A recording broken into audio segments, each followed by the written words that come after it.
The first rule in grip sport is you tell everyone about grip sport. Crushing, pinch grip, thick bar, wrists. If the best guy in the world can't lift 100 pounds on it, I don't give a shit about it. All right, everybody, welcome back to another episode of The Grip Show. With me today, I have Will Guiliani, who is running West Coast Arm Sports and recently hosted the U.S. Grip Sport Nationals. And where was that at in California, Will? That was at Grinder Gym, Dave Depew's Grinder Gym down in San Diego. Okay, so San Diego. And then also with us is Jedd Johnson, who was one of the competitors and won the overall for the men's side. So we'll, get some insight on that as we kind of go through all the rundown. But yeah, so got Will and Jedd here, and we're just going to do a general rundown of the U.S. Grip Sport Nationals and just kind of talk about some of the lifters, how it went down, and kind of how things unfolded. So, Will, if you want to kind of give an overview of everything, you can start whenever, man. Yeah, absolutely. So on April 6th, we held U.S. Grip Sport Nationals down in San Diego at Grinder Gym. And we had pretty good turnout. We had four women, 4 lightweights, 3 middleweights, and 4 heavyweights. So we almost had a fight for the podium for every single category. So that was really fun to have. So the way I broke down the weight classes, all the women were in one weight class, and then lightweight men was under 83. Middleweight was then under 105, and heavyweight was everything above that. And I know that seems like a large brush to paint the heavyweights with, but it's just how the numbers and the participation worked out. But I would say that was pretty fair weight class distribution. Would you say, Jedd? Oh yeah, I didn't even really put that together. I think it was split up perfectly. That never even registered as a decision that you had to make. I thought it was just everybody was in pretty much those weight classes anyway. So yeah, very well matched up. So we had really competitive women. We had Helen Nguyen, who's a climber. We had 2 climbers, Paige Elliott, who's under 18, and Helen Nguyen, who's I believe she's like 22, and just missed the under 72 kilo cutoff. Helen did a really fantastic job. She for our first, let me go over the events first before I go over specific competitors. I'm sorry about that. The first event we contested was the Iron Mind Axle. The second event we contested was the 2x5 Saxon bar. The next event we contested was the 2x5 crusher. This was a 6-inch lift. Another 6-inch lift, we had the little bighorn. And then we contested the silver bullet, which originally was the first event of the contest, but I switched it to the end. And that may have caused a little bit of some drama, but I think it worked out well. And then in the last week or so leading up to the contest, I decided to have a 6th event, a medley. So those were the 6 events. Jedd, do you want to talk about anything about those? I thought the flow went really well, actually. I was the way I was training, I was putting silver bullet last in my workout anyway. So the switch to the 5th event instead of the 1st didn't really affect me too much.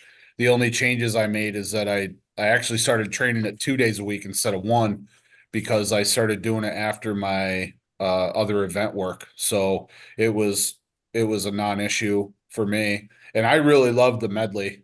I was really happy to see the medley put in there, especially under Canary Islands rules, which I believe is the fairest way to run a medley.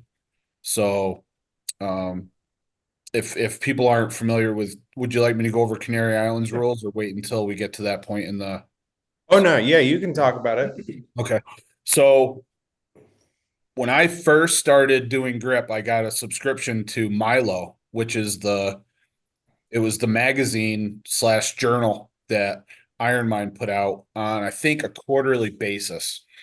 And in one of those early issues, there was an article about plow lifting in the Canary Islands. And a plow is just that. It's a tool that's pulled behind an ox or oxen to till the ground on farmland. And in the Canary Islands, they have a festival where they will bring their plow to the festival, and then you can adorn it, you can, modify it any way you want to, but in the competition you have to lift your plow, and then the winner is the one who lifts the most plows. But if you show up at the plow lifting and you've put a whole bunch of weight on the end and you can't lift it into a vertical position like a suplex in pro wrestling, then it's a fail. And I always thought that was really cool. And I used to put out a lot of videos online about plow lifting because I thought it was like this great full body exercise. So I always had that in the back of my head. And then I want to say 2 years ago, I held Gripmas at my gym, and we did a Canary Islands rules medley where we each chose, I think it was 5 implements, and you had to lift all 5 of your implements, then go around and lift the other implements. And then we ran that again in Nationals 2023, and it went really well. So when you were asking about how the medley should be set up or if there were any ideas, that's when I threw that out there. It sounded like people had pretty good feedback about it. And what we did is at Nationals last year, we chose 1 event, but at the contest this past weekend, each person chose 2 events. And true to the plow lifting championships in that festival, you had to lift both of your implements and then as many of the other implements as you could for your score. Yeah, and so the way we did it was if you brought an implement, you would set it on the floor. I brought a number of implements. Travis Winan brought a number of implements. William Reed brought a number of implements. Dave Depew has a number of implements within his gym. So he said, literally anything you can find, you can use in the medley.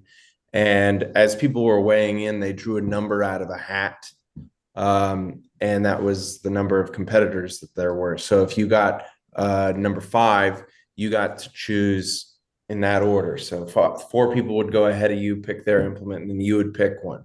And then it would go through. And then you repeat that process. So I think we had 22 implements all in all in the medley. And for the women, had a separate medley, but it was the same rules, but they each chose 3 implements. So there was 12 for them. So I thought, and I think a lot of other people agreed, that it was one of the most fun events of the competition. The medley's always a very interesting event, but the problem is a lot of times whoever creates the medley, they kind of have a tendency to put in implements that are kind of their pet implements. So you have a situation where maybe if it's at my gym and I create the medley or Chris Rice creates the medley, it's a lot of stuff that he has, but other people don't have. So it makes it nearly impossible to train the implements unless you have a tremendous collection of rare items. Right. So, this way it kind of evens the board a little bit for all the competitors. Right. And I don't think that there's a lot of things that I never even touched before in competition in that medley. Like someone chose the Logan's lift. There was a kettlebell pronator. There was an inch pinch curl. So that was fun. But here, let me pull up the data here. And we can go sort of class by class. Is that okay? Yeah, no, I think that'll work good. Okay, so for the first event, we contested the axle, the Iron Mine axle to lockout. And Helen Nguyen for the women won that event with 106 kilos, which she's super impressive. And I think 106 was not her max there. She went from 106 to her next jump, which I think she was shooting for like the all-time world record. So she jumped to I think 121, I believe, and didn't get that. Edna hit 95 on the Iron Mind. And then Paige, who is a 57 kilo competitor, she hit a weight class world record on the Iron Mine axle with 100 kilos. And then Riley Carter, she's I think a 14-year-old, and she hit a huge PR from her last contest. She put 20 kilos on her axle max and hit 45 kilograms. The lightweight men, it was pretty close up top. Indy Lahar, who's only his second grip competition, hit 160 kilograms. William Reed hit 150. And then Dave hit 155 kilograms. Steve Gasper, who is our only 74 kilo competitor, who is playing with the big boys today, hit 130 kilograms on the axle, which I think ties a PR for him. Michael Thomas, he's a 105 competitor. He hit 160. So did I. I also hit 160. And then Travis Wynand hit a huge PR with 180 kilograms. Jedd, do you remember the data for the heavyweights? You can go ahead and talk about them. I have it right here, thank God, because I wouldn't be able to remember. The way it rolled out was John Macknick came in fourth place with 170 kilos, and then I hit 185 kilos, which actually matches my all-time best lift on the axle in competition. Nice job. So I was real happy with that. And then that was on my third event. So I was like, I know AJ is going to hit more than that, so I'm not even going to bother. And then Mike Gentile showed up and he hit 190 in his second attempt. So I thought about reconsidering that decision, but it would have been about 418 pounds, and I haven't done that since training with my left hand again. So I didn't go for it. I just stayed with 185. But AJ Rakatari took that event with 195 kilos. And it looked like it was like when he's lifting the axle, guys, like he looks bored.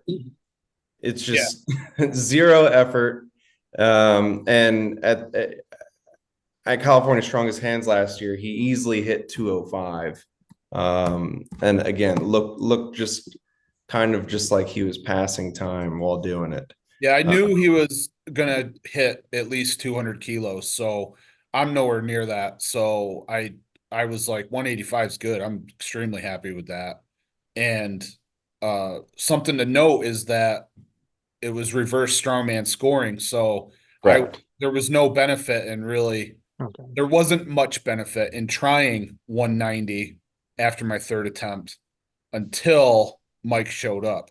You said he was training someone in one of the other rooms? Oh yeah, that's funny. So Mike Gentile, he's a personal trainer. And he was working until 11. So he showed up at the contest an hour late, basically, when there was 190 kilos loaded onto the bar. Now, this is rising bar, so there's no going down. So no warm up, just cold. He walked in and he pulled it to his knees 3 or 4 times and couldn't get it. Yeah, that was. But there's 4 attempts, so you can continue to try subsequent attempts until you used all 4. So he went up for his second lift or second attempt, and he locked out 190 kilos. It was really impressive, to be honest. Yeah. And the next event we contested was the 2x5 Saxon. I chose the 2x5 just because I think I'm better at it. And most people are used to competing in the 3x4, and I did want to mix things up a little bit with this event. Originally, I had the 2 3/8 inch axle, just to have like a wider variety of lifts that people don't typically train or contest. But yeah, I didn't follow through with that. So Helen won that event with a all-time world record for the females with 70 kilos. That was incredible. And that she got that on her second attempt at 70. Edna and Paige also hit 60. And Paige hit a weight class world record there. And then Indy Lahar and William Reed both hit 105 on that bar. Dave hit 100, and then Steve hit 90. Michael Thomas and I both hit 100 kilograms on the 2x5. And then Travis, who has an eternal struggle with this skinny pinch, hit a 5 kilo PR by hitting 80 kilograms. So both the Iron Mind axle and the 2x5, I matched a previous PR that I hit at an Untamed Strength competition in January when I was competing in the 110 class. Since then, I've lost 40 pounds and I'm maintaining that PR. So I was very happy about those first two performances. Jedd, you want to talk about the heavyweight class? Yeah, I don't remember. I got to tell you, with my memory, I don't remember seeing any other guys in my weight class do any lifts. I remember Travis struggling with his palm is built different from most people, Zach. He's got a palm that kind of looks like a book. And then he's got good long fingers too, but like his pocket when he pinches is so broad at the top that he can't. I can definitely see how the 3x4 would fit him better than the 2x5. So this is my theory with the two different size Saxons. It's all down to this distance right here, the distance between the end of your palm and the starting of your first digit, and then where your webbing begins, like the where you can shove it in. Because I have a very short distance here and I'm really good with the 2x5. But Travis has a very long distance, almost twice as long as mine, and he can really reach to the other side of that 3x4. And that it seems pretty consistent with anybody whose hand I look at and then evaluate the difference between their two lifts. If this is short, they're better at smaller pinches. If it's long, they're better at bigger pinches. Yeah, I've never seen a hand with dimensions like his. So the way it turned out was John Macknick, fourth place at 110 kilos. And then AJ got 115. Do you remember, Will, if those were those their last attempts? Did they have more in them, but they ran out of attempts, or any details on that? John went 100, 105, 110, and then failed at 115. Okay. Mike Gentile went 100, 110, 115, 125. So he probably had more in him potentially. Yeah. And then AJ Rakatare took a huge jump. He went 100, 110, 115, 125. Yeah, that can be pretty shocking. And I messed up on my third one. I missed the 125 the first time I went. Like something Right. was right. It felt wrong from the beginning and it slipped out of my hand just before lockout. So I think I might have taken like another half-ass attempt before my time limit went out, but I was like, I just got to regroup and get this. And it was easy once I set it up right. So I think I had a little bit more in me. What that works out to about 275. Yeah.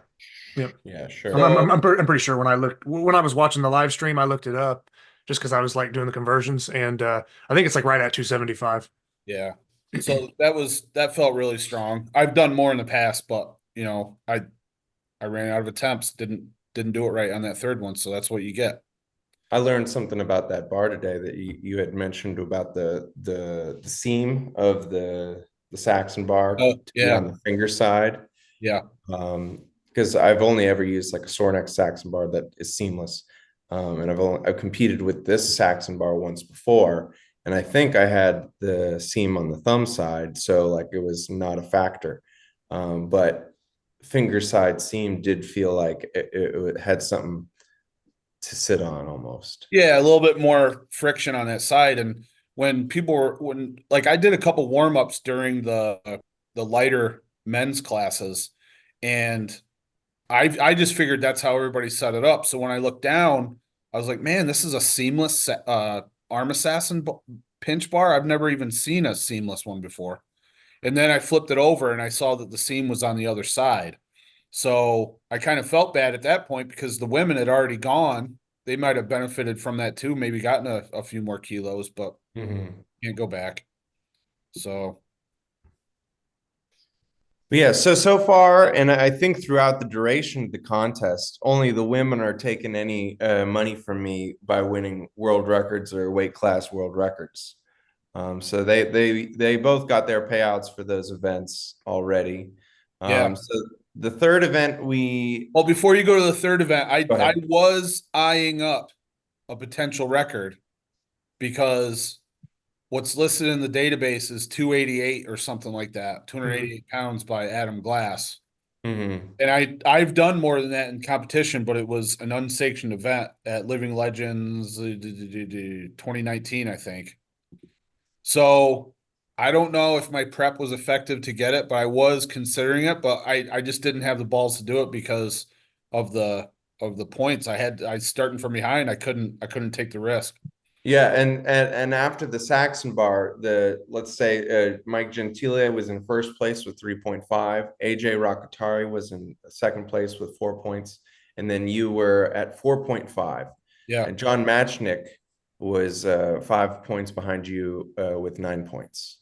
And then interesting to note, both the entire middleweight class was all tied with 15 points Oh wow. at this point of the competition. Now we move to the 6-inch lifts. We had the crusher first. And again, Helen won this event as well with a 55.05 lift, which is a weight class world record. She went 52, 55, and then failed twice at 60. I think she probably had 57 and a half if she wanted it. Paige also hit a weight class world record with 37.55. Edna, a respectable 47.55. And then Riley hit 17.55. Now, Riley's hands are about as big as my palms. And, the crusher is an enormous thing. So for her to even be able to pick up any weight with that at all is super impressive. Yeah. How old was she, Zach? Was she like 10? She's 14, I believe. Yeah. The youngest who was the youngest girl? Let me double check her age. Because I confounded all the names. I couldn't figure out who was Yeah, who. Riley was 14 and then Paige was 17. So we had Oh, two under 18 competitors. okay. I was thinking she was even younger than that. Sorry for interrupting you, buddy. No worries. And then for the middleweights, I hit 72.55. I've always struggled with this implement. I don't know why my other rolling handles have improved. This one hasn't. I mean, I did get a small PR, but not much. Travis took the event for the middleweights with 82.55, and then Michael Thomas right behind him with 80. Indy hit 82.55 as well. William Reed 77.5, and then Dave hit 75.05. And then Jed, you can tell the tale of the tape for the big boys. Yeah, this was another pressure cooker for me because I figured going in that AJ was going to beat me on it. So that's why I wanted to really win all out on the Saxon because it was going to even stuff up. The way it ended, AJ was on top. 95.05 kilos. And then it was Mike Gentile with 92.5 kilos. I got the 90.05 kilos, and so did John Macknick. So I guess I was happy with that. That's right about what I was hitting in training. And I used, so I have two different versions of the crusher here. Mm-hmm. And the original version is a little bit harder. It's about 4 pounds harder for me. So I did the majority of my training with that one. And then I switched over right at the end, and so I could have an idea of where I was at. And it was almost exact. And the second handle that I was talking about that I own is the same model as the one that was in the competition. So Mm-hmm. pretty Both of the handles we use, both the 2x5 crusher and the little bighorn, are from the collection of famed gripster William Reed. right. He, I guess what I'm talking about is they changed the design slightly at some point where right. there used to be I forget what the piece is called, but it was like a spacer, and then the arms would come down. So you had the rolling crushing handle, then you had spacers, and then the Mm-hmm. arms would come down. And now the arms just kind of come down out of the rolling surface. So uh, it just makes it a little bit harder, a little bit easier for some reason. Yeah, I have that same one that we use in the competition, but mine just isn't nearly seasoned and cared for as well as William Reed. Same Oh, thing. Williams handles, they were great. They Chef's kiss. Mwah. that was something that, I was thinking about in training was I wonder what these handles are going to be like. Are they like a brand new handle with no seasoning? Or are they going to be seasoned? And there was absolutely nothing to complain about with the crusher and the little bighorn for that matter. The axle had almost I mean, it had zero chalk seasoning Yeah. on it at So all. that was a question between myself and William Reed when I was packing up my truck, and I was like, I know Dave has an Iron Mind axle. Should I bring mine, which has, nice chalk where, the different hand placements tend to be good seasoning, good texture, pretty grippy. And we decided to just, for ease of packing and unpacking, just to forego bringing my own axle. So we left it up to the fates. And Dave's axle feels smooth, very, very new feeling. That's the one we used. Yeah, Dave Depew's Yeah. axle. Yeah. But I'll tell you, I mean, it felt great.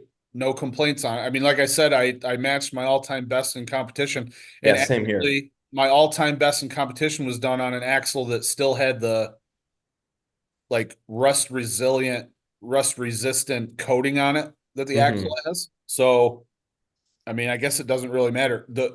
The thing is, I'm used to pulling on something that feels like sandpaper, and I've always wondered if I should knock that off like a little bit before a competition in order to get more of a natural feel. But apparently, it really, really doesn't matter on game day because the numbers were there. So At this point in the competition, there was really it was a battle for first. AJ was in first place with 5 points. Mike Gentile was in second place with 5.5 points. You were starting to trail further behind. At this point in the competition, you had 8 points and John Matchnick's 12.5. Yep. At this point, there was some distance between the lightweights. Indy had 18 points, William Reed 23 and a half, and then Dave C had 26 points, and Steve with 32. The middleweights were starting to spread out a little bit. Travis had 20, Michael had 22, and I had 25. So we were still close, but starting to figure out where we're going to end up. And the fourth event we contested was another 6-inch lift, the Little Big Horn. So for the women, Helen Nguyen hit 66 kilograms. which was another weight class world record. And then Edna with 55, Paige with 52.5, and Riley with 22.5. I'm not sure. I don't remember another contest where there were this many world records and weight class world records. That was really impressive. It Yeah, seemed like there for a while at the beginning of the contest, like every other lift was a world record attempt of one of right. the types. It's, like these, I've been doing these pop-ups at climbing gyms and just getting, these climbing people interested in grip a little bit more, bringing it to their awareness. And they just, if they have any lifting background at all, if they're, familiar with a barbell and you're an elite climber, you're just going to walk on to grip sport day one, already well established with all the skills that you need. So it's not a surprise to me. I mean, look at Ben Galper, look at Steve Gasper, look at Travis Wynand. These are all like really strong climbers that have some lifting background that the day they stepped onto the stage, they made an impact. Mhm. So, if that's sort of my goal with West Coast Arm Sports this year is the year, the woman, the year, the lightweight, the year, the climber. Those three, I think, have a lot of room for growth, and there's this high skill level too, because what the entire lightweight weight class beat me, which I'm not going to repeat. Well, I'll tell you, Indy really impressed me. I was only aware of him because he qualified in a contest. Mhm. I had no idea who he was, never met him before or anything, but we messaged back and forth on Instagram. Really, it was probably like a week or two after I think it was called Snacktown Grab Fest. Nick Spencer put it on. Good name. Yeah, it was, I think it was in August. And I've known Nick Spencer for a little bit, and I competed against him in May of last year at the Maryland Strongest Hands. So but I knew that Indy was good, and I knew he qualified by placings, but I didn't know what the field looked like that he was competing against in that contest. So when he showed up and he's like up over 100 kilos on the Saxon bar and pulling 82 on the Crusher, 85 on Little Bighorn, I was very, very impressed. It was a great showing by this fellow that is a truly new competitor. I'm not sure what his like strength training background is, but he knows what he's doing on the And platform. he's I think in his, let's see, I think I have his age. I think he's in his 40s, I believe. No, I didn't collect his age. But yeah, he is he cut down to 83. He's fit and strong and scary behind an axle. I think the only person that could have spoiled his day was Ben Galper, but he didn't show up. He was feeling under the weather. And then we had another lightweight competitor, Zach Stamper, who qualified through lifts, who also didn't make it due to being under the weather. So this lightweight weight class could have been even more full and exciting. I knew there were a few names that didn't attend, but I couldn't remember who they were, and I didn't compare the lists. So, but I did recognize that Ben wasn't there. And I forgot about Zach, but I do remember once you mentioned his name that you sent me videos of his lifts. So sorry to hear that those guys got sick right at time of the contest. Right. So now onto the Little Bighorn. Wait, did we talk about that already? We got down to, I think, the middleweights. The middleweights. Okay, great. So take it away. So did we go over the weights of the middleweights? I can't Oh remember. no, I'm sorry. So Travis hit 87.5, Thomas and I both hit 90. And then 90, I think I just launched it off the floor. that by the time the bigger guys got up to 100, I took a stab at that one, and Okay. that one flew off the floor. I Yeah. really think I had 105 on the Little Bighorn that day at least. Well, That's a big PR for you, isn't it? Yeah, I mean, my I'd previous say. best was 85. So, I always look for like a 5 kilo PR, 2.5 kilo PR. This happened to me with my axle at Untamed Strength. I was looking for that 155, the elusive 155 axle that I've been chasing for a couple of years. And then all of a sudden I'm like, oh, I got 155 and 160. So it's those days where it's just like your strength is untamed. well, and what's even more impressive, and people need to recognize the fact that Will is running the contest and he's sitting down at a table in a chair on a laptop the whole time. So warm up is not really optimized by any means whatsoever. So he's kind of just getting up from the table. Yeah, I'll take a warm up. Yeah, I'll open here. And then you took that extra attempt at 100 and it came up just as fast as 90 did, probably just as fast as your earlier attempts. So you were locked in on the Little Bighorn, no doubt. Yeah, we're just gonna have a Little Bighorn World Championship next. So come on down to Southern California. Yep. Little Bighorn record breakers. Yep. Well, Okay, go ahead. I'm usually doomed by the Little Bighorn. I usually have some kind of mental block on it. So You did great. I mean, you tied for first. Well, yep. tied me as well. Wink, wink, unofficial. Yeah. No, I got what I needed. I mean, I knew I had to pick it up. Like you said, I was falling behind at this point even more after the Crusher. So I uh I had to I basically had to win the event, which I didn't even do that You alone. split it. Split it with John. And But imagine then, that ended up imagine if I being, had done it and I was splitting it with me too, a three-way split would have been terrible for you. I don't know. Would it have been? I don't think it would have How would that have mattered in worked the in the score? end. Did you factor in so like the scoring? Was there a separate overall scoring that you did? I was curious about that. Okay, so this is the way I did it. And I calculated it the other way to see if there was any changes, and there was one change. Very slight, right? Very slight difference. Very, very slight differences, but it was a huge difference for one person. Oh, really? So I calculated the way that the scoring went was overall. So like if including the women.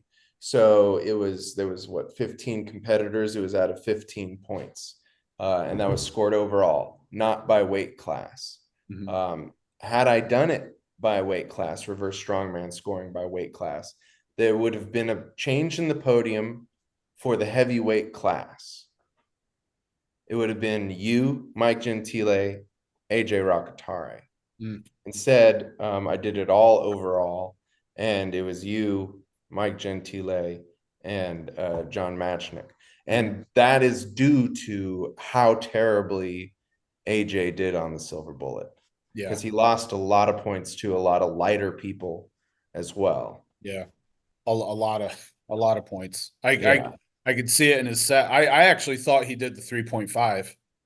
I didn't hear the gripper number or the rating, so I thought he did the 3.5 and it ended up being the 2.5. Well, I yeah, got, we'll yeah. get to that. So AJ I- on the Little Bighorn pulled 97.5 on his fourth attempt. I think there was room for more.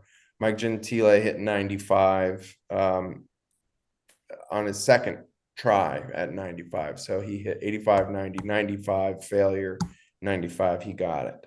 And then you took curious 2.5 jumps on this one, didn't you? I wasn't confident, dude. Like I said, a lot of things have gone wrong for me on the Little Bighorn. I was about an inch away from the stick in 2022. If I would have gotten that lift on my last lift, I would have won nationals in 2022 also. Mm-hmm. So it's always been a factor for me. Jedd, did that one? I know that I remember the lift you're talking about. That's when we were outside, right? Yeah. And maybe I'm remembering it wrong. I thought you actually hit the knock bar and it slipped out of your hand, but it could have just been like an inch short. But You could be right. I just know yeah, that it was a I good didn't. one. Yeah, you might be right. It's very possible. I haven't watched the videos in a long time, but I needed that lift and I didn't get it. And there was no medley. That was the last event, so that it came down to that lift. And for the blocks people stand on, like the shorter lifters to, I guess help with their range of motion for a 6-inch lift. Jedd may or may not have thrown one of those somewhere after missing that lift. Oh yes, yeah. There's no may not about it. So that's why I had to laugh when Jedd's like, I've had some issues on Little Bighorn, because the first thing I think of was, that lift and just launching one of those blocks. I don't understand why I'm the only person that ever throws stuff. Like, I haven't really done it in a competition, but if I had if I would record everything like all my fails and stuff, yeah, yeah, I don't know. I mean, my wife will yell at me all the time, like, you need to chill out. But yeah, there's sometimes I miss lifts or something just training, and yeah, I'll be launching something across the garage and just yeah. we used to have an aluminum crossbar. And I missed something one time in a contest, and I grabbed the crossbar and I swung it down on the ground and bent it. So it was ruined. So we had to go out and steal like a marker off the side of the highway. One of those like PVC things, those flexible things. So almost ruined the whole Do you entire guys body. live in in pot legal states? I don't know what the situation is. I think it's medical is allowed in Pennsylvania. Maybe that's why I don't get upset here. Nothing can bother Will. Let's move on to the silver bullet. So we only had one competitor who closed the 224-pound number 4 for any time at all. Anybody want to guess who that is? That's right, Jedd Johnson. You want to talk about that? 224 is, I mean, I'm not a gripper expert, but 224 is a pretty high number 4, isn't it? Yeah, it's after on the I got higher them end. rated from Canon PowerWorks, they sent me an email saying, "Wow, that number 4 is heavy." Yeah. And I think they had mentioned there's like only one gripper that has been rated at a heavier rate. Wow. Okay. Yeah. And I have two number 4s that rate 224. So I think prior to your announcement, well, I was training on like a 216. Oh wow. Like I don't think I'd ever before this training period for this contest, whenever you made the announcement, I don't think I ever successfully did a silver bullet training lift with that 224. I'm not even sure if I ever even tried it. The gripper is so hard. But I was like, that's what we got to do. So I was hand timing these and getting real close and watching the silver bullet placement and everything. And it was just incredible to see like the power in your hand as you were squeezing that. And it's very memorable. The only other person who has ever that I'm aware of has closed a silver bullet with that gripper is Alexei Tukalov in December at California Strongest Hands, and he only held it for 1.5 seconds, and you beat him by like 11.5 seconds or so. Correct me if I'm wrong. Did you say that you got that set of grippers from Ode? Yes, these are Ode Haugen's competition grippers that he passed down to me. Yes, right. In 2018, I believe we used the same set of grippers. They weren't rated, so I can't verify that, but I'm pretty sure we used Ode's grippers in that 2018 Philadelphia arm lifting contest. And I went to set the number 4, and I could not believe how hard it was. Wow. And I think in every contest that I've done with silver bullet in it, I've done a number 4, with the exception of I don't know if you guys remember, but there used to be just one record, excuse me, for the silver bullet. It was the 3, and then they introduced the 3.5. Mhm. So there was a contest that David Horn put on called Hands Across the Sea, which is kind of like King Kong, where it's a bunch of satellite venues. And something, I think someone's equipment, one of their grip tops broke, or something happened where he had to replace the event, and everybody's got grippers, so they went with a silver bullet, and we did 3.5 that time. So, and then after that, I think 2016 is when they put the record in for the number 4. So since then, the standard's been kind of the number 4. So I've always done the number 4, but it's always been a much lighter gripper. Probably my lightest number 4 in my collection is what we would use. So again, I'm just sharing this stuff because this is definitely a heavy number 4. And I think a lot of people would have trouble closing it. I think it's just the fact that I've been doing silver bullet for so long, and I kind of have my own personal expectation that I'm doing the friggin' 4 at the contest. And that was a big thing for me. Plus, Mike and AJ, they're obviously strong enough to put a serious hurting on a number 4 gripper. In fact, they might even be able to close a number 4 gripper deeper than me, but there's something about the silver bullet depth where it's right in my powerhouse, and it's never been a problem.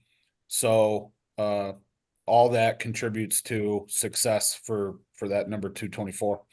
Well, if you guys want to try a heavy gripper, you can come down to Southern California and come compete at a West Coast Armed Sports Contest. Talking to you, Carl, and Ivan. Hey, Will, real quick, I just have one question for Jedd about that. Now, you've been doing grip sport essentially, competing, not just training. You've been competing for over 20 years now. Mhm. You're mentioning these guys setting the gripper. Obviously, there's a lot of technique when it comes to grippers and setting, especially silver bullet. Just knowing the rules and placement of everything and using your other hand and all that other stuff. Yeah.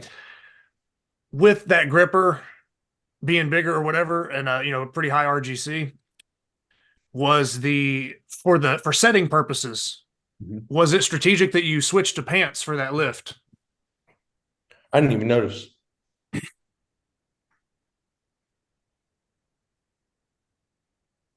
Oh, I don't know. there's a bug on the wall over here in my Ah, gym. yeah. Okay. Show the Yes, bug. Show the bug. it was strategic to Yeah.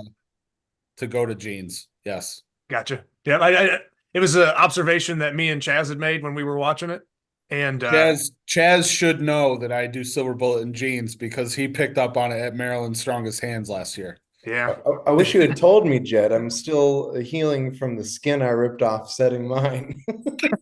Will's in a pair of shorts and he's setting a knurled gripper down on his bare thigh. So I can't even imagine what that must look like.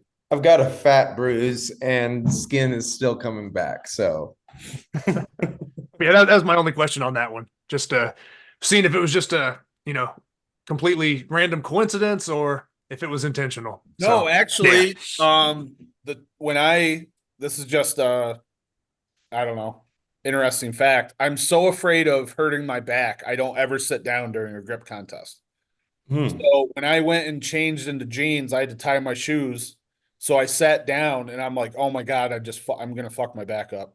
My back's done. And nothing happened. Thank God. I it wasn't never, a lot of lifting after the silver bullet, just the medley. thank God. Yep. So we had 3 people who were able to close the 3.5, the 178 rated 3.5. We had Mike Gentile do it for 6.1 seconds, John Matchnick right behind him at 4.78, and Michael Thomas at 3.26. So the placements there was Jedd 1, Mike 2, John 3, Michael Thomas 4. And then the next, also Dave C, he got like about a half a second on the 178. That was something that I wanted to talk about because I'm working with Dave online right now, and he he did the majority of his training with a 2.5.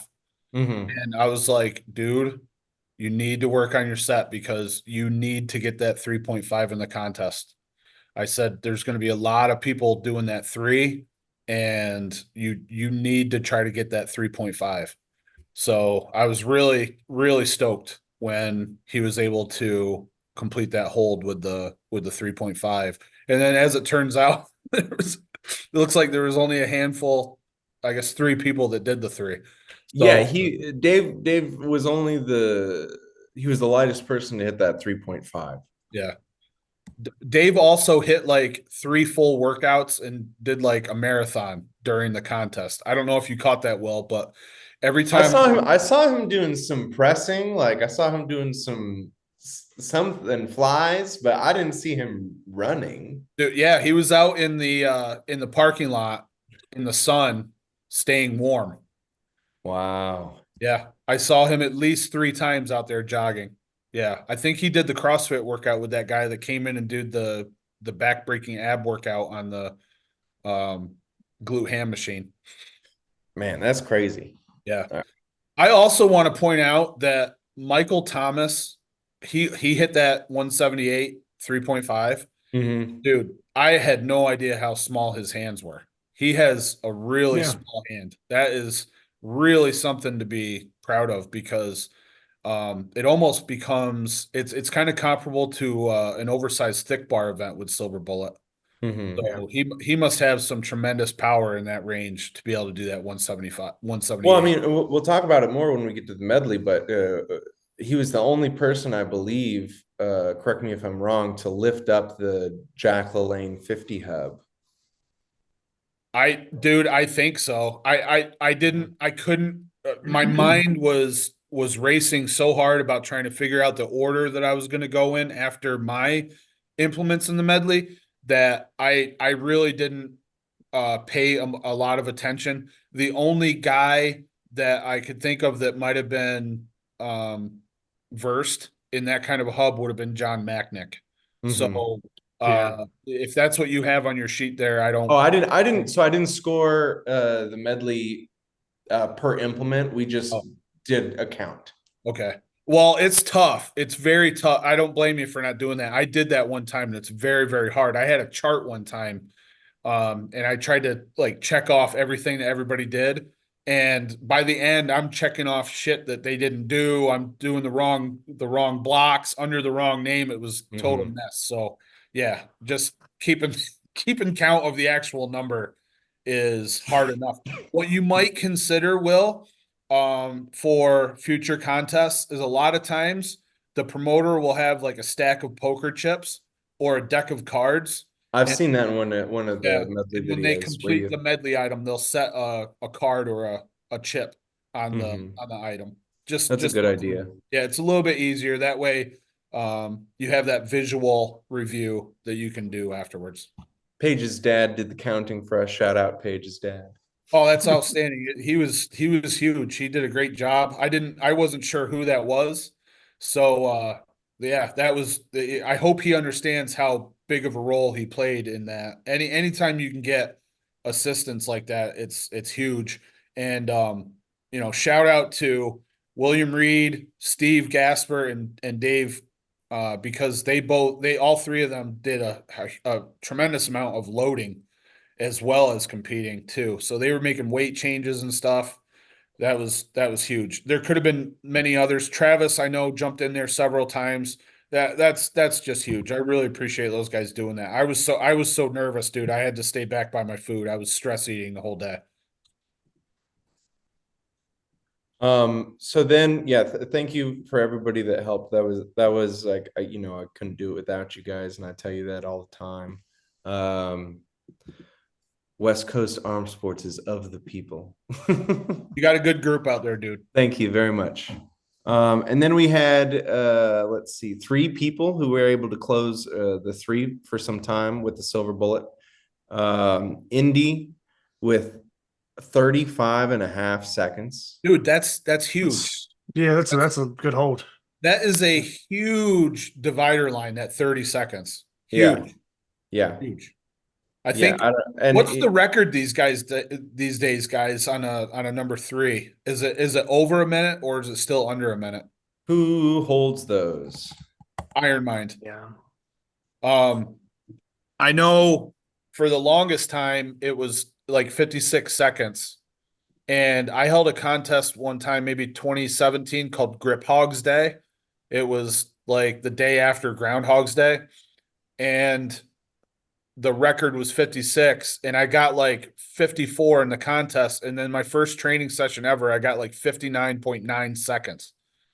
I So, see this silver bullet leaderboard here with the number 3. And there's names on it. Number 3, Alexei Tukalov, 48 seconds. Number 5, Mark Felix, 43 seconds. And that performance would have put him at number 7 with 35.5. so the highest was only in the 40s? No, the highest is Cody Burns with 57 seconds. Okay, 57. Yeah. Yep. Mike Burke, 53. John Eklund, 4th place, 44. Yeah. Good number. I mean, that puts it into perspective. Right. This is a guy that's only done one grip contest before. Yeah, this is his second grip contest. It's just incredibly impressed. Yep. Because that's what this is. Time and time again, I'll see someone come and be like, "Oh yeah, this is my first or my second grip contest," and then they're just monsters. So there's monsters lurking behind, every corner. So what do they say? First rule of grip sport is what? Tell everyone about grip sport. There you go. So the other people that were able to do the silver bullet for a 3:151 rated 3 was William Reed for 6.43 seconds, and then myself for not a PR but pretty decent 12.39. I had tried before. I remember my first attempt. Jedd was judging my first attempt. Do you want to tell him about that? Yeah, when you were the first attempt at locking in the bullet, you were down, the handles were down too far into the band. So I had to slap you on that one. Yeah, that was I got rough. my And I record. tried adjusting it like 3 different times to go Yeah. lower and lower, but it wasn't enough. Dude, I don't know about you, Will and Zach. Have you ever competed on silver bullet? I've messed around a couple times just training it, but I've never actually competed with it. Like, I feel that when I'm doing silver bullet, it's one of the most intense like events that are out there. 100%. I Absolutely. almost hear static in my ears. Yeah. Like a what's that device that measures radioactivity? It's not a Richter Geiger counter. Geiger counter. It's like I'm hearing that in my brain. Or it's like when you're like down underwater in the ocean and you can hear like all the ocean clicks Yeah. and stuff. Yeah. Yeah. And people are cheering, and like in the videos you can hear people saying stuff. I'm not hearing any of that. So I guess the point that I'm saying is there's been times where like I totally screw up my technique. I have like an established technique, but there's been times where even at Maryland Strongest Hands last year, I did it wrong because it's like I go into like a survival mode because Yeah, I'm you have so to lock intense. into that hyper aggressive, like adrenaline fueled, just like giving more than everything you've got to Yeah. make this happen. Yeah. And it's not just like a lockout. It's not just like a bam. You've got to like hold it and then place the thing and think about this and then continue to hold. It's like a pearly gate situation. Yeah. So I was thinking maybe that's what happened with you. You kind of like, you seem to be similar to me, and that the intensity level was through the roof, and just, it just ended up getting placed wrong. Mm-hmm. So it sucks because you got to start over, and you're already it's gassing you with every attempt on the silver bullet. So Oh yeah, I had the shakes after that first attempt, and I was like, I have to calm my arm down so I Yeah. can like have some wherewithal to actually grab something. Yeah. And then so we moved down to the 2.5, I believe, is 125. Is that correct? That's correct. So we had Good 3 middle of the closes. ground, 2.5 right there. So we had 3 closes there. Travis Wynand with 7.82 seconds. And then this was AJ Rakatare's undoing. Yeah. 7.75 with a 125.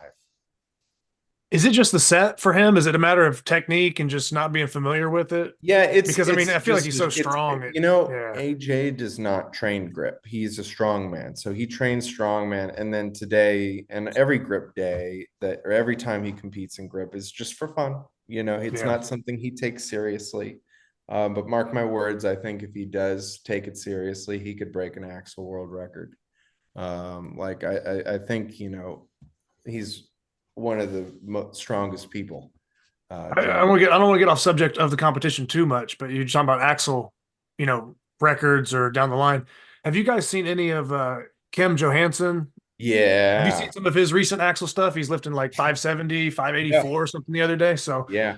if he could lock in a lift like that in competition or something, I mean, that would kind of really shake things up. There's lots of people in training. I mean, we've had guys like in the past, like Rich Williams or other people that maybe they didn't do it in a competition, but we know that they've pulled, 550, 560 or whatever the case may be. But I don't know that I've ever seen anybody lifting those weights that clean. Right. It's like, I just hope the guy does a competition with it. Cause I know him and Carl went head to head on the Rogue axle,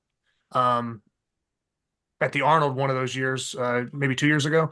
Well, at the LA Fit Expo in January, I guess I'll announce this now. Ode's put me in charge of the grip portion of that event. And one of the things we're going to do is we're going to do a Saxon record breaker with a cash prize. But another thing we're going to do is we're going to contest the axle.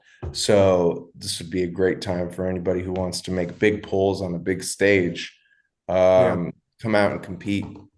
Yeah, somebody talk to Kim and get him out there. Yeah, absolutely. Absolutely. Martins will probably show up again for that record breaker. Just, walk on the stage out of nowhere and pull something without signing up. But yeah, AJ, it's purely a technique thing. Like if I can show you, I'll be right back and I'll grab a gripper. And this guy, I don't know if you could tell from the video, Zach, that dude is enormous. I was gonna say, he looks pretty big. It's kind of hard sometimes. You can misjudge it through video, but I know. I didn't realize he was going to be that tall. Like I'm just not used to seeing people taller than me. They're just not around. I'm only 6'2", but I mean, we're getting into the deep edges of the bell curve. So I knew that he was going to be big, and I don't know what he weighed in at. Probably 355 or something like that. I was going to say 350. So I was shocked, but his strength is basically through the roof. He was out there doing stuff in the sun too, man. He was out there doing some strongman stuff during some dead times as well. He was out Staying there warm. Yeah.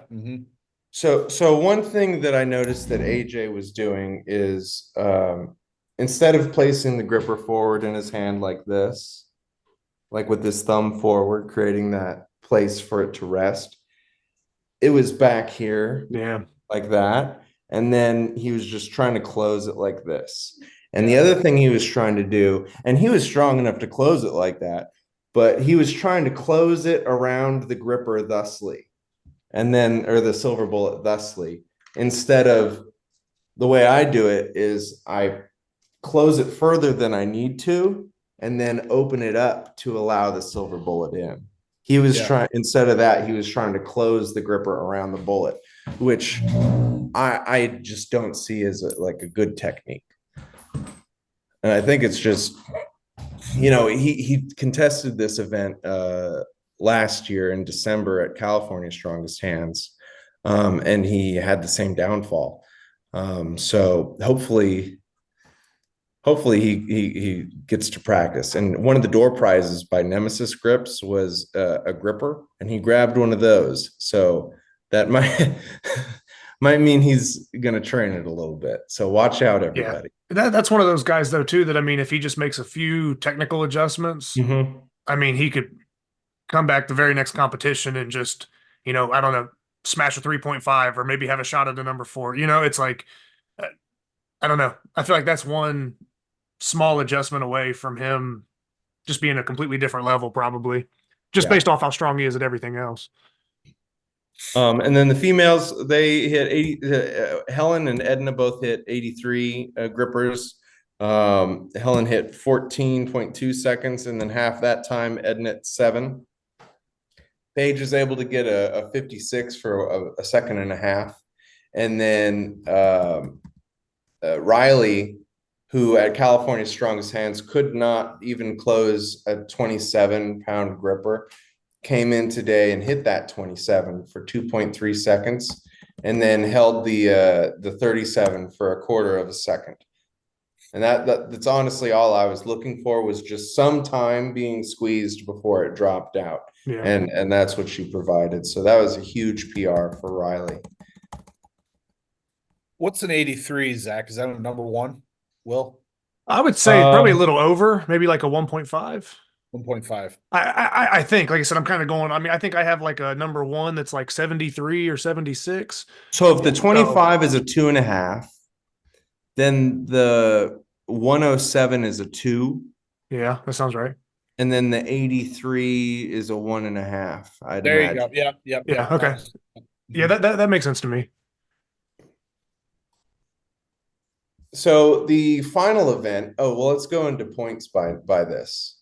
By now, so the points now reflect a very different leaderboard. Jedd Johnson, with his squeeze on the 4, put himself into first place. He has 10.5 points. Mike Gentile with 12, John Matchnick with 17, and AJ Rakatari with 18 points. So for the medley, I'll go and read off some of the implements that we had. Jedd, before you do that, I just want to say that I was trying to get John to do one more attempt on the 3.5 to try to beat that 6.1. I was trying to get him up there so hard. I was like, "Come on, dude, you can do it. It's only 3 more seconds." He's like, "Get away from me." Yeah, that's good. I mean, I love gamesmanship. You've got to play the game. It's a competition. Hey, I was quiet almost the whole entire contest, partially because my mouth was full the whole time with bagels. But like at this point, I'm trying to get every edge that I can. I'm trying to I was thinking about grabbing a 20 out of my wallet to try to get John to go up there and give it one more shot, but he just wasn't having it. Well, I mean, at this point, you are in a really good place, and unless you absolutely just bombed the medley, I think you had sewn up fairly well. So yeah, that was the heavyweight points, and then Michael Thomas had 33 points, 34 points for Indy, 36 points for William Reed, 37 points for Dave. So like if the lightweights couldn't have been closer going into this final event. But Michael Thomas had put quite the distance between himself and Travis and myself. At this point, I was just 1 point behind Travis. Let's see here. Yeah, I was 1 point behind Travis at this point. So there was a chance that, depending on how the medley shook out, that I could have taken the second place position on the podium. And then Helen had a fairly commanding 6.5 point lead. Edna and Paige were 2.5 points apart. So the different implements we had, I think Jedd chose a Fat Man and a light Silver Bullet number 4 lift. Do you want to talk about that Silver Bullet 4 lift? So people have an idea. I was looking for a way, because again, I didn't know where I was going to be standing. So I was thinking about what could I choose that AJ would have no chance on. So I really did. I figured he would get the 3.5 silver bullet. I didn't think he would get the 4. So, but I also didn't know what I would have left after doing the 4. So Oh, I and brought, by the way, the implements were chosen prior to the contest. that's right. That's right. So my strategy was I'm going to take my lowest 4. I know that I can do that. And, it'll be out there. If they can do it, they can do it. But that was my first medley choice. And like Will said, he had the order picked, or we picked orders, and then each person went in order to choose an item. Then we went back around to number 1, and I got the 3rd pick. So in the medley draft, I was number 3. So I chose that 4. I shipped that out with me, or I shipped that out in a box before I got there, because I didn't want to get it taken away from me by TSA in the airport, because you never know how they're going to be. And my second choice was the Fat Man Blob, because I haven't done a lot of blobs lately, so I didn't know. I I figured it would be. I knew I could do it because I tested it before the contest, and I broke it off the first time I tried it. So that secured my confidence. So What did you think about the secondary wrinkle into the Canary Islands medley with the draft? I thought that was fantastic. I love it, dude. Anything that makes it more like another sport is better. Like if you had to pick it up and throw it, and depending on how far you threw it, you know what I mean, or pick it up and carry it, or somehow to get a home run or a grand slam, I mean, I'm all about it. So Mhm. I thought that was really good. I liked it. Yep. I didn't catch on to that right away.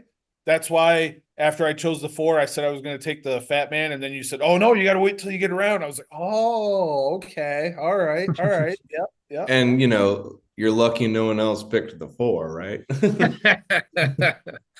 So yeah, that was Um, my strategy. so Mike Gentile chose an inch pinch curl. So you had to grab the inch pinch and then just do a curl with, I think he put like 40 kilos on it. And I then didn't know what the weight was. All I know is I tested it and I got it in like warm ups or whatever. So I was like, okay, that's nothing. I didn't get it. There was a kettlebell pronator. So again, Mike Gentile picked a big heavy kettlebell to arm wrestle with. Did you get that That one, was Jed? freaking hard. I haven't done anything like that since before I owned this gym. So I was terrified of that. I gave it a half-assed attempt, but I didn't like the way that felt. So I stayed away from that when I went. Hey Will, I know Yep. I know Michael Thomas is big on like wrist training and different stuff like that. What did he pick for his medley items? Remember? He picked the gold 90 kg power twister Okay, I saw him. Yeah, I saw him do that. and Which he the smoked, which he absolutely 50-pound Jack brutalized. LaLanne hub. Okay, all right. I was just curious. Yeah, I know I see some of his training videos, and I know kind of some of the stuff he's really strong at. And strategically, I was trying to think of what he picked because I know he does a lot of stuff like the pronation and different stuff with like Mhm. kettlebells and stuff like that. So I was almost thinking that would be something he would have picked. But Yeah, those I other think ones make sense only too. he and Mike Gentile got the 90 kg power twister. Did anybody else even, did AJ give it a squeeze or? So I don't even remember Mike getting the power twister, but Oh yeah, he got it. I know that Mike is the only other one that did the kettlebell rotation. Well, that was his implement. Oh, Michael Thomas. Or excuse me, Michael. Michael. Yeah, Michael was the only other guy that got the rotation. So John Matchnick chose a 120-pound blob and the grip genie block with 85 pounds. The blob was easy. The block was I couldn't do anything with it. I don't think in any of the attempts I took I broke it off the ground. It was so hard. So far, I'm 0 for 8 of the ones that we did. I did very poorly on the medley. I'll just say that. AJ Rakatare chose a 250-pound grip genie hilt and a 231-pound 2.25 crusher. Which were both impossible for me.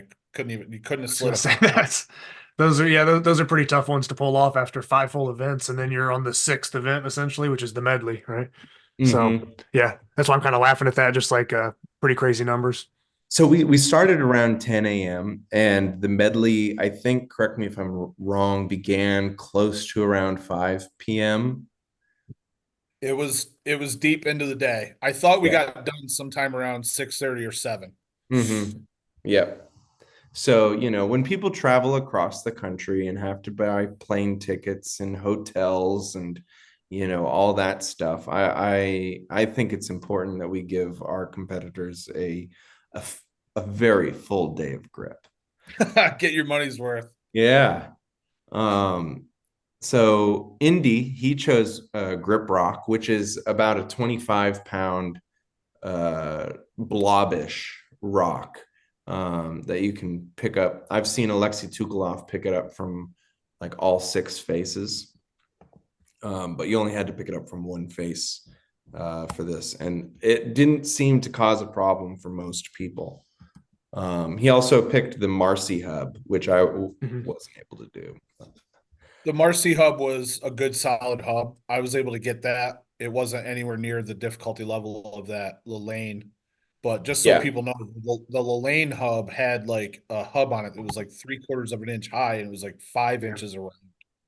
So that was really hard. And I tried to get down there and use the side of my thumb and wrap around with like a doorknob's vertical bar style, but it felt horrible. It wasn't even close. The Marcy, by the way, was a 55-pound bumper plate. Okay. Yep. Yeah.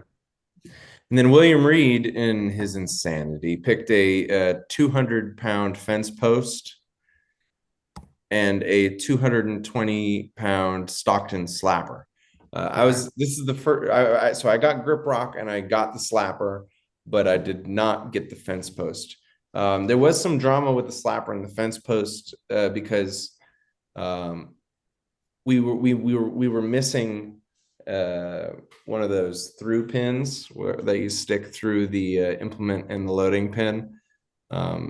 So we had to switch out the pins between the fence post and the slapper in the middle of the event, which kind of was a pain, but we worked around it after we realized the issue. Yeah, that Thank worked you, out. Jedd, for your fast action on that.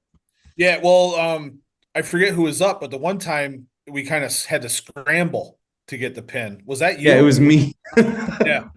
So I jumped in and like I said, stop the time because it was eating your time away. Yeah. So I'm not sure but by the time we said stop the time, I had gotten it in. So it's okay. I'm glad the error was found on my turn and not somebody else's. Yeah. What's funny is I have the Stockton slapper here and the fence post, and I'm not sure I've ever trained on either one of those. I know that West Coast Arm Sports is the official leaderboard for all the Joke Bug implements. So submit an official lift with your Stockton slapper, and I'll put it up on the leaderboard. sounds good. I remember David Horn had a hold for time challenge with that fence post one time, and so Luke ended up getting one. I don't know if he bought it from David or borrowed it, but it's still here. If someone's missing a fence post, I think it might be at my gym. But I never tried it because he loaded it up so damn heavy I couldn't lift it. I don't know what the weight was on that, but Luke's a savant with the vertical bar stuff. Yes, William Reed as well. I think he has the world record for the Stockton slapper, even though he's under 200 pounds. Wow. Dave chose a 40-pound blob facelift to a box and a 12-pound sledge face lever. Yeah, getting some old school like Gripness style feats in there with those. Yeah, that was stuff I'd never done before and still haven't been able to do. I was afraid someone was gonna drop that on their head, and I've done that before. So I was in there with the shield. I stuck the hand in between the body and the shaft of the hammer. So Yeah, I've done it. I've done an 8 pound face lever, but the 12 is proved to be a bit too much. I think I could I think I could have done 10 if there was a 10 pound one, but 12 is just proved a bit too mighty. Travis Wynand, he chose the Haul It Up dumbbell inch trainer, and he loaded that with 90 pounds. Um, and then go ahead. No, I was coughing. Oh, Sorry. okay. And then he also chose an inch lift, which I let all the lifters decide how each implement was to be lifted, like the specifications for a good lift. And for Travis's inch lift, it was a vertical tilt lift for the inch to lock out. And again, I got the Haul It Up dumbbell barely, but not the inch. I chose the Jupiter, the Jokabug Jupiter, which is one part of his Planet series, and I loaded that with, if I recall, around 75 pounds. And then I also chose the Jokabug All Thumbs, and I had about 85 pounds on that. And most people got the All Thumbs okay. But I think, if I recall correctly, that the Jupiter lift knocked out at least half of the competition. That was a good weight for that. I had never seen that before in person. So I wasn't sure. But dude, you did a good job seasoning that thing. That thing was brilliant. That felt great. Yeah, thank you. So for the Jupiter, just to give you an idea, someone has a quote that says, if the best lifter in the world can't lift 100 pounds on it, it doesn't matter. Who said this? I heard Y- if the best lifter in the world can't do 100 pounds on it, I don't give a shit. yeah, Right. yeah. That's Adam. Okay, so That Adam, was a you clip have taken to from give a Adam shit Glass. about the Jupiter because Ben Helms has lifted 100 pounds on it.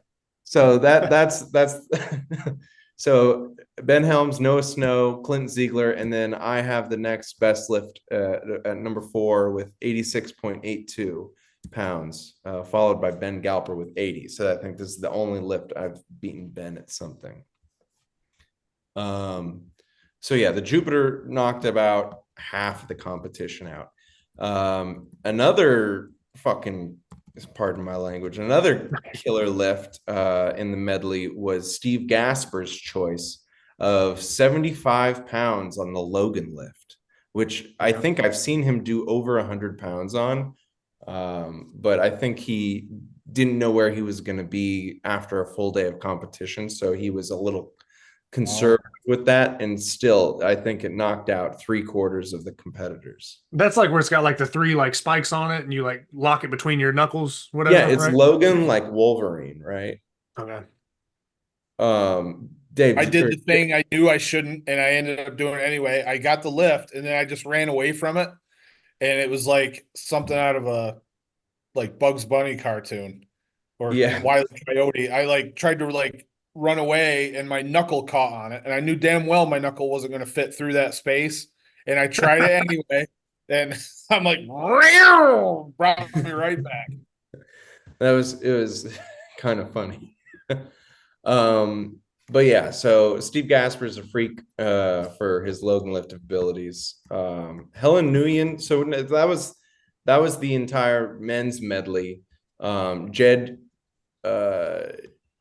you won the medley with 16 out of 22. Mike Gentile got 15. John and AJ both got 14. Michael Pretty Thomas close. Yeah, I mean Yeah. that like I said, that's a good medley. I mean, it's not like everybody just ran through it and hit all 22, and they were kind of standing there with time left, or Oh no, seems like a pretty all of the high level men medley. took the full 3 minutes and they were still working on it, Okay, yeah, that's a good medley. Indy, he did 9. William Reed hit 10. Dave hit 8. Travis Wynand hit 12. So Travis did really well in the medley. And then both Steve and I tied with just 7. So less than a third. We did the women's medley first, and they each got to choose 3 implements for a total of 12. The Stockton slapper was chosen by Helen, tips tester, and the double inch pinch.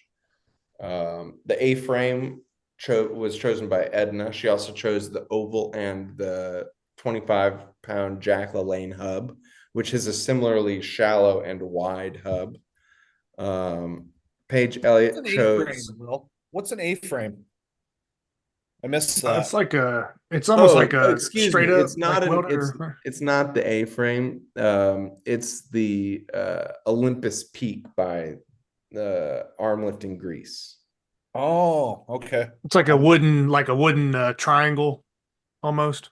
Yeah, in a way, little rounded. It looks like a log splitting wedge or something like that. It's just like a wedge shape that you grasp. So it's sort of like. So it is shaped. It's an A-frame shape. But Exactly. The name happens to be Mount Olympus. Olympus Peak or something. Olympus Peak. Gotcha. So Paige chose the climber crimp. I have this little tool, I guess. I think it's like a climbing thing, not necessarily a grip thing. And it has like 4 different sides that you can adjust the crimp angle on. And she chose one of the angles with 110 pounds. She also chose like a really wide and like short hub. It was like what I think it's the evil hub. And it put 10 pounds on that, and then a 100-pound rolling thunder. And then Riley Carter chose a 2-inch rolling handle, I think a Grip Genie, the rolling handle by Grip Genie. She also chose a finish ball and the hilt. Now there was 2 completed medleys. Paige completed her medley in a minute and a half. Edna hit 11 out of the 12, and Helen finished the entire medley in 44 seconds. And awesome. Riley hit 3. Riley was able to hit her 3 lifts, but nobody else's. So that brings our total points.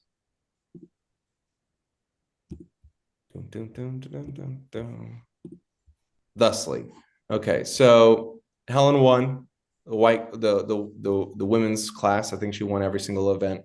And then Edna got 2nd place, followed by Riley. And then in the lightweight men, it was Indy, followed by William Reed, 1 point behind him. And then Dave and Steve. And then with the middleweight men, it was 5 or 6 points split between, it was Michael Thomas with 39, Travis with 44, and then myself with 50 points. And then Jedd, you had a total of 11.5 points. Mike Gentile with 14, John Matchnick with 20.5, and AJ with 21.5. And again, to note, had these scores been done instead of overall, but by weight class, the only change would be AJ Rakatari would have made the podium and for the heavyweight class instead of John Matchnick. All right. Yeah. So overall, I mean, we just kind of, covered all the events and everything. Is there any, we talked about world records as we were going along and stuff like that. Is there any other moments or anything in the competition that maybe isn't just like by the numbers that like, oh, this was a cool moment or something that happened? I know, like I said, we probably touched on most everything, but is there anything else that maybe we skipped over that you could think of? Jedd? There were several moments. First off, I basically was like spinning around every time I heard Will announce that this will be a new world record. This will be a new weight class, because it seemed like it was happening like every attempt. That was extremely impressive, and I got to hand it to Will for being aware of that and having the standings, the top 100 access to it, so everybody knew that. The other thing, some other moments, like I said earlier, Indy's impressive performances. I didn't know much about him. So for him to go up there and pull some of those numbers, it was extremely impressive. I knew that William Reed was extremely strong, and he proved that with many of the lifts that he had on the day. One thing, and I don't know if you've seen it on the grip board, Michael kind of talked about it or at least hinted at it. This was going to be his last grip contest. That's right. So he wanted to put together a good showing, and he was not necessarily worried, but he had to be very careful with the axle because he's got a history of back injuries, just like Will and myself. So it was kind of all downhill from there after he got the axle out of the way. And I could really see a change in him afterwards with his confidence. He didn't have to be so hesitant with his efforts.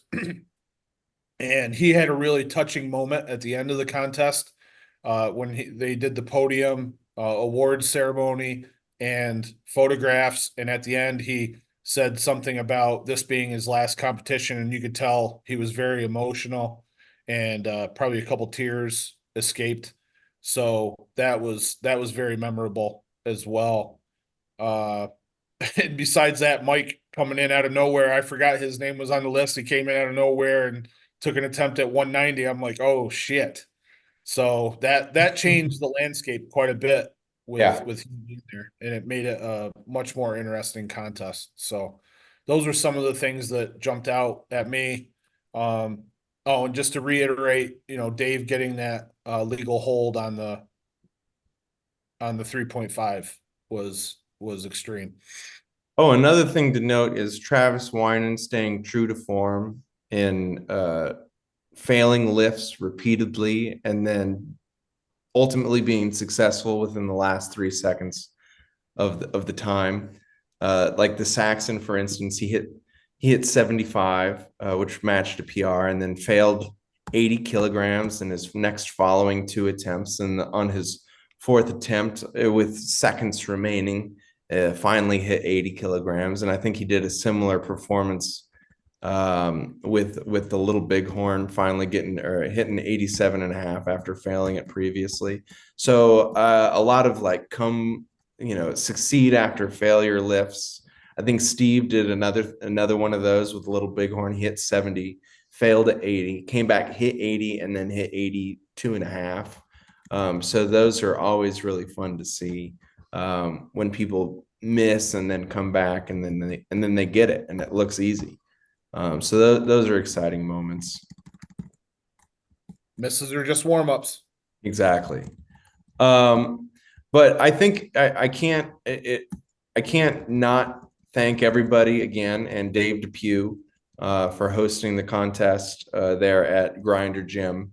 And I realized not during the contest, but after the contest, when Sarah Chaplow posted something about it being her 5th year anniversary in grip.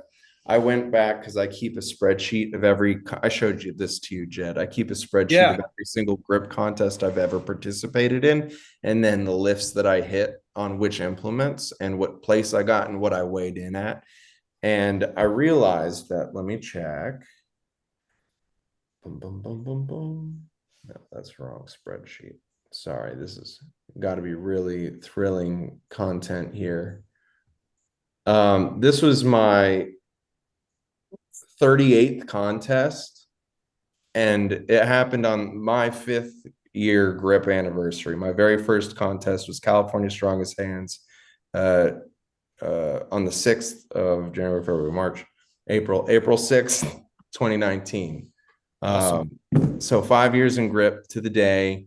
I hosted Grip Sport Nationals, and it was one of the most memorable experiences I've had in this sport, and there's going to be a lot more to come. So I this is just the beginning for me, myself, and West Coast Arm Sports, and I hope I can continue to host big contests like this, and that we get great turnout and memorable lifts for everybody.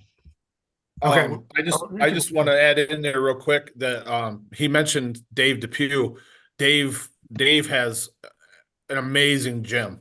Absolutely. I think it's a great location for a grip contest, Will. If you end up running a contest there again, I think anyone that hears that it's going to be at Dave's gym, you should consider going because it is just amazing.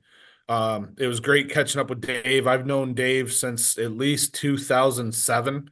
Actually, knew him before that because when I used to do Grip Strength Radio, it was on Dave Depew's radio network online. So, but I hadn't seen him since like 2007 or 8. So it was really good to see him, and he also did all the judging. So that was good for really good to have him there because he's an experienced judge. And it was also nice. I got to see AJ Roberts, which um, Mhm. if you recognize that name, he just did 1,000-pound bench press at the Wow. Arnold in March. So he had his crew there on Saturday, and they were doing a bench workout that day. So that was really cool too. So on top of all the awesome stuff that went on contest wise, it was a great trip for me to see some of these guys that I've known for so long, but we're divided by so many miles. I never get a chance to see them, and to be able to catch up with them was fantastic. Okay, And and with yeah, go keep ahead. going. No, I was just say, with that being said, Jed, I assume next year is still going to be open for like a voting poll for nationals type thing. I mean, are you going to kind of stick with that format? Oh yeah. And then, Will, are you going to be throwing your venue in again next year after this year kind of running so well? You think you'll put in another bid for next year's nationals? Yeah, absolutely. I think we've got a really strong group of lifters out here, and it's growing. So if you guys think you can put all your votes together and beat the West's voting block, go ahead and try. There's definitely a lot of people out there that are qualified. Mhm. Um, just so everybody knows, there is a qualification process. So starting basically the day after, well, was there another contest in the United States on the 6th, or am I thinking of the Canadian Nationals? I think it was just Canadian Yeah, Nationals. I'm pretty So sure. if people competed at nationals, then they are qualified for nationals last year. If they Next did year. not, they can qualify through placings at a contest. It's essentially top third of your weight class or overall, depending on how the contest is run. And then there's also multiple lifts that are listed on the grip board, and they will be listed on gripsportint.com. I have possession of that website now, and I can do updates on it. So that information will be there. In addition to that, you can qualify through some gripper certifications, steel bending certifications. There's plenty of ways to qualify for nationals. So historically, the way we do it is um, there's a vote in the month of November, and all the qualified individuals get an invite to a poll to vote for where the location will be. So I haven't really thought about it. I don't know if I'll put in for it either, to be honest with you. Um, but I know there's historically been, like 4 or 5, maybe 6 people interested in running the event each year, and we're always looking for more people that are interested. And naturally, if you don't win the pool, it doesn't mean that nobody likes you or anything. It's just they probably like the events or the location a little bit better in one of the other venues. Um, One thing we do have to discuss is uh, the month that nationals will be held in, I because agree. next year there will not be a North American Championship in June. So we have some flexibility again to run nationals a different month, and it won't be so close to the Arnold. Yeah, So as far as participation and churnout went, I think this year's nationals was a little hampered by being so close to another well, you know, a bigger contest, like Like a major, it was a major contest basically a Right. month before. So it's like we're having two championships that all the same people kind of qualify for, within a month of each other, and expecting people to shell out for plane tickets and hotel fares and kind of back to back. And I know that proved to be a challenge and a blocker for at least half a dozen lifters. So I think timing future nationals or in a gap month would be really great. That was definitely not something that I thought about when in speaking with Eric, and I can't remember if Zach was on the call at that time, deciding to go to an April-June layout for the schedule. So but going, next year, there's definitely going to be flexibility in the schedule so that it doesn't have to be April. So I think I listed most of the qualification means. There may be more. Like I said, there's a dedicated link to the qualification system on the grip board. It'll be on the Grip Sport website, gripsportint.com, soon enough. And what else? Oh, the other thing I was going to talk about is, the competition becomes who shows up, right? Right. And I think we all know that there are key individuals who were not at this competition that would have been in prime, position. Yeah, they would have been difference makers. Absolutely. Yeah. So, I mean, the one name that comes to mind is Jason Dingy, who won in 2022. And I believe he was on a family vacation at the time of nationals. So,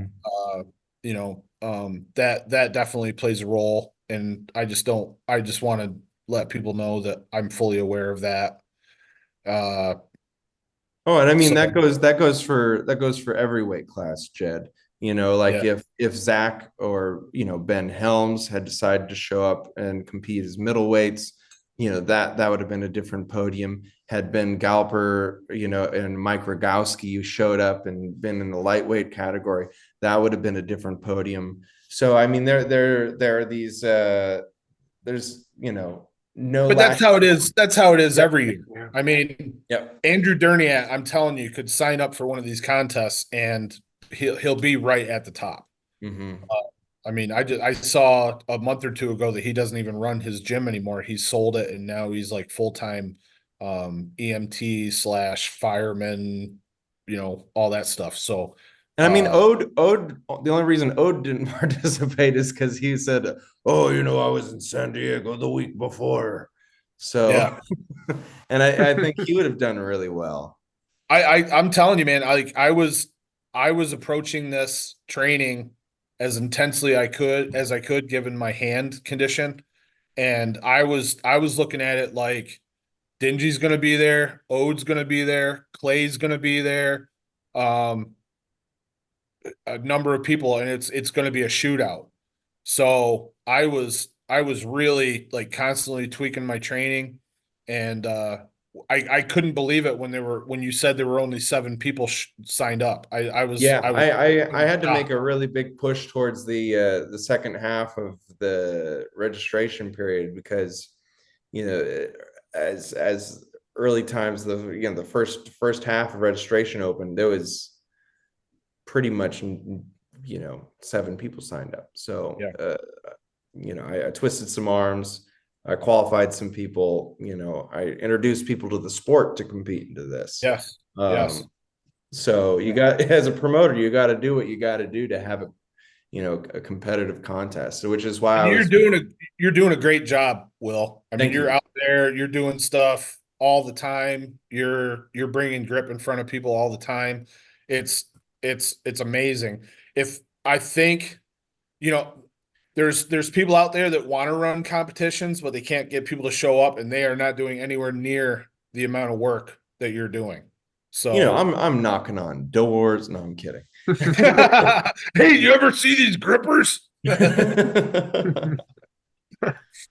No, yeah, I mean it's really a labor of love. I do it because I love the sport so much, and the people that participate, the community that it builds, and seeing people like achieve things and hit lists that they in their wildest dreams couldn't have imagined. Like this last time I went to the this pop-up clinic at a climbing gym here down the street called Rock Creation, where Steve Gasper is a lead rock setter. What do they call them? Climbing setters. I saw his signature in his email says something about a coach. Yeah, he's also a nutritionist as well. So hit up Steve for your nutritional needs. Steve, Yeah. actually, I've got to say this about Steve. He's helped me cut from 242 pounds in January down to the 205 class on Saturday. Will, you're looking so good. I actually thought you were beefing up. I had no idea you lost 40 pounds. Yeah. So your physique is improving to the point where in my mind's eye, you actually look bigger and more stout than you did before. So yeah, that's you're filling out that medium footy really well right there. Well, thank you. But so like I was cutting for North American. So I was like, Steve, by June, I want to be, 205. And Thursday rolls around and I step on the scale in the morning and I'm 213. And I'm like, so you're saying there's a chance? So I call Steve and I'm like, Steve, I need to lose 8 pounds in 2 days. And he's like, okay, do this, do this, do this, do this, do this. And lo and behold, I step on the scale, boom, I'm there. So thank you very much, Steve. Yeah, big help. But yeah, so I went down to the climbing gym and there was these teenagers who are maybe 125 pounds or something, and they're doing the 2-inch napalm nightmare lift over 300 pounds. And then I'm like, guys, you're lifting over 300 pounds, right? And this is like a concept that they just can't wrap their hands around. But they are, they're doing it. And it's giving them like a sense of confidence, and like they're elated by the fact that they're, surprising themselves. Because, as we all know, climbers have incredibly strong grips, but they aren't necessarily challenged in this dynamic where you're lifting something off the ground versus just moving yourself across a plane. So having something that they're so skilled at, then trying it from another perspective, they get a whole new, way to challenge themselves, so that challenge themselves at something that they're already elite in. So I think that there's if you're a grip promoter and you need some more people in your contests, go down to your local climbing gym and just throw some implements on the ground. They're going to be interested immediately. Yeah, yeah. I've done the most recent one that I did was, it's actually been a couple years, but I did it 3 years in a row. They invite me to the career fair. So I go to one of the local high schools and they have me stand there and people ask me about, oh, I want to be a YouTuber. What do I have to do? Stuff like that. I'm like, do something else. But anyway, as soon as I can, I take grippers with me and I get the grippers in the hands. And then I'm handing out flyers to people to try to recruit more grip people.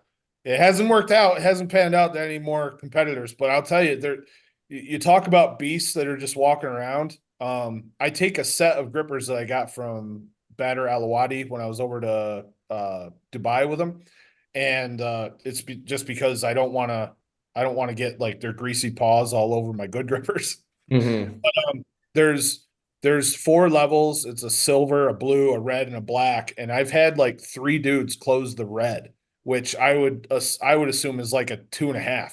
Wow. So there's like high school kids walking around closing 2.5s. I've never closed a 2.5. Yeah. I like the ones that like actually seem like they have potential. I'll even like show them how to position it in their hand. But most of them, they close that second one with completely raw technique. And then I'll be like, well, all right, now let's try this. Actually use chalk this time. I take chalk with me. So they leave with their clothes all chalky and they're slapping people on the ass with their chalk hands. It's I'm surprised I get invited back because I don't even talk about the stuff I'm supposed to talk about, but you know, so it hasn't panned out, but I get their email addresses and email them all the time. I still email people. I never hear back from them. So those email addresses are probably fake for all I know. You But found your way into the spam folder, Jed. yeah, probably. That's where I live most of the time, I think. But yeah, man, thank you guys for coming on and kind of just, like I said, rundown of the whole event itself and everything. And then also all these extra details that, if somebody wasn't there, they're not going to gather that even from the live stream, talking about like Hell, Michael Thomas doing his, kind of like his, like a retirement competition kind of thing yeah. or whatever. Just little stuff like that, I think, is good Thanks for doing information. that, Jed. The live stream that was really clutch, and I that's not something as a promoter that I thought of doing. So thank you for doing that. Well, your hands were full. I was happy to do it. And Indy had the biggest fan group on the live stream by far.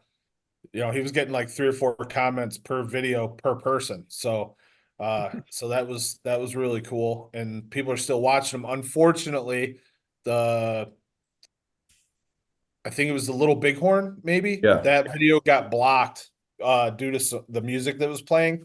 So I'll try to download it and re-upload it so that it's there.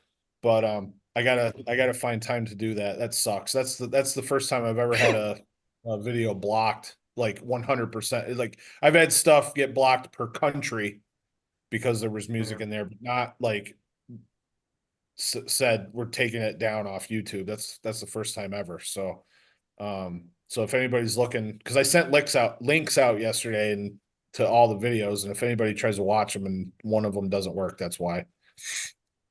Well, But thanks for doing this.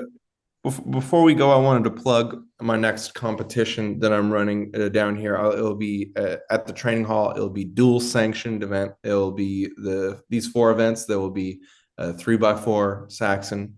It will be a 2x5 Saxon, and then a wagon wheel axle. Those will be done with 3 attempts each. And then the final event will be a double rolling thunder hang for time. And this is part of Oathaugen's Summer Jam. So the title of this event is Summer Jam Squeeze Fest.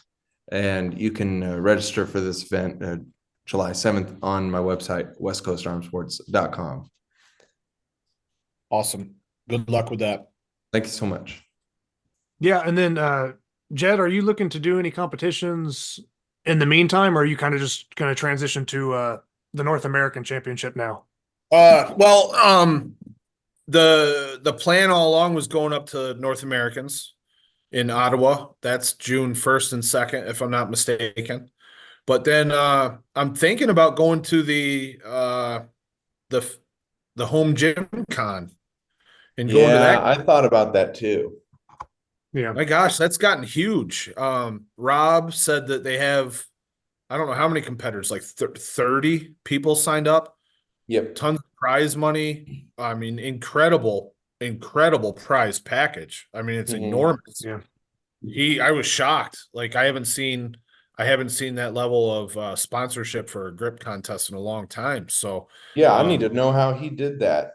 Speaking of sponsors, thank you, Nemesis Grips, for all the great equipment and the door prizes. Everybody, I think they're already training on their thumbers and their rolling hubs and rolling key pinches. So everybody's really excited about those. Yeah, that looked when I went over to the prize thing, I saw a lot of equipment on there, and I know some of it was from Nemesis Grips because of the paint jobs and stuff. And I wanted to grab something so bad, but I was like, man, I have so much stuff here already. I just rather grab a shirt and let the other people have Yeah, that was very sweet of you, Jedd. a new addition to their arsenal. I don't care what anybody says about you, Jedd. I think you're a good guy. I can be a dick. There's no doubt about it. But like the days of hunting down deals on new equipment and stuff like that, I'd rather have someone else get it. So, especially with the potential that the ladies and the lighter weight guys have I'd rather see them, round out their collections, have more options. And the other thing is, I think you're doing the the mini sphere pinching variety really good. Like that's like conjugate training to a T right there. So, I thought that was really impressive watching what you've been doing, in your training with all the Jokabug, tools. Oh So yeah, those are great. I love those. I can't wait for the rest of the Planet series to be invented and manufactured by Jokebug.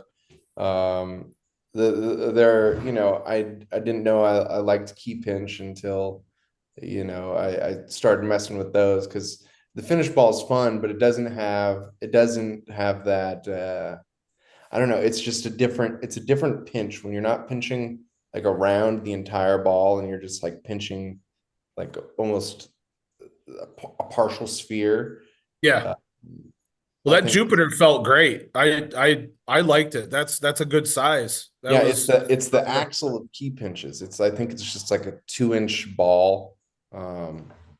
It's one of my favorite implements. really cool. Well, thanks for having us on, Zach. Oh Appreciate yeah, like I said, no problem. And like I said, we'll cover North American, some other stuff. Got some other episodes getting ready to come out too. So just trying to get back on a better schedule. You know what I mean, and kind of keep up with stuff. I was putting a lot more content out at one point, and then kind of like fell off a little bit. So just trying to get things kind of back up and put something out maybe weekly at least, or try to at least maintain something like that. So yeah, thank you guys for coming on and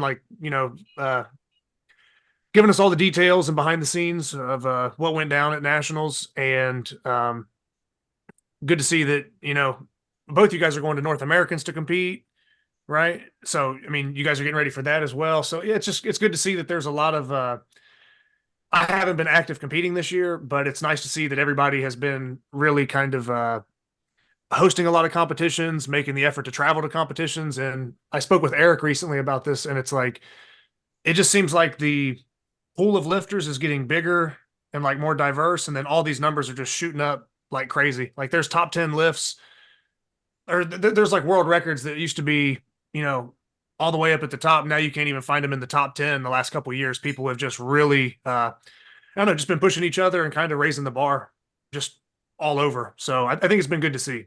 So yeah, just look forward to covering more events and getting some interviews done with some different people. And yeah, like I said, we'll just all stay in touch and see how some of these future competitions go. But other than that, yeah, thank you guys for everything. Thank you, Zach, and thanks for coming, Jed. It was great to have you there. Yeah, buddy. Absolutely. I was planning on coming no matter what. So I'm glad I made the trip. It was awesome. Like I said, it was good seeing those dudes, but it was also meeting the West Coast guys. That was fantastic. And I'm not normally really social at grip contests, but it was my priority that once I saw people come in, I went over, met them and shook their hand, and everybody was just so delightful and pleasant and all that stuff. It was a great day. Great day. You did a fantastic job on the contest. Great, thank you so much. I really appreciate it. It was definitely a high source of stress for me once I won when I first won the poll, I was very excited. And then immediately after that, I started getting very stressed out over all the things that I had to do and think about and consider. And, now that the contest is done and all of the scores and records are updated on westcoastarmsports.com, I can, step away from this knowing that, everybody did a great job and had a good time. And, I can breathe again. So it's great to do it. Good to put it in the mirror. And hopefully we can do it again next year. Sweet. All right. Well, Will, congrats on running your first nationals for GSI and having it turn out well. And Jedd, good job on, defending the belt and bringing that back to Pennsylvania. So, yeah, with that, I would have it here, but it's in a box in the mail right now, or else I didn't want to end up losing that TSA too. It's such a fine looking belt. You get someone, they haven't had their morning coffee yet at 5 o'clock in the morning, and they confiscate it, then it's gone. So I didn't want that to Yeah. happen. Didn't want to take that chance. Yeah, probably a good call. But yeah, like I said, thank you guys again, and congrats to both of you for running the comp and then winning the comp, Jedd. And yeah, like I said, just look forward to seeing you guys in the future at a competition or whatever it may be. So Sounds yeah, good. thanks again.